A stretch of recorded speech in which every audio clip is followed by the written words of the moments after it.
یه چسب بردار بزن رو سوراخ قفل اتاق خوابت شب که میخوای بخوابی تا اگر بچه‌ت نصف شب از خواب بیدار شد و به سمت اتاق تو و پدرش اومد نتونه از این سوراخ رابطه شما رو ببینه. مریم محمد باقر خوابش بردست دقیقی تا خواب از سرش نپریدست اینو بزن به سولاخی در بیا بینم یه دو قلوپ از این شیر محمد باقر بده بینم چه مزهیه. سلام موشی من.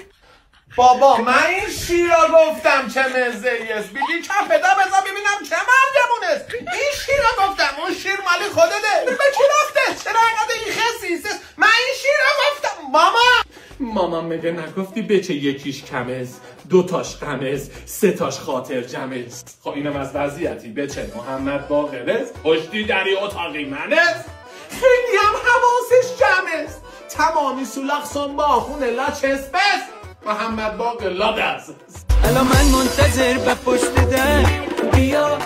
ماما من فکر کنم محمد باقر شک کرده سینه لک لک آوردست این پاوایسان است ببینه کاری کدوم خورم سره بودست قضیه خیلی براش ناموسی است. این دو مالی ماما طرز تقییش است اینجور آخه بعید است یه بچه اینقدر فضول است. ماما نوه دوم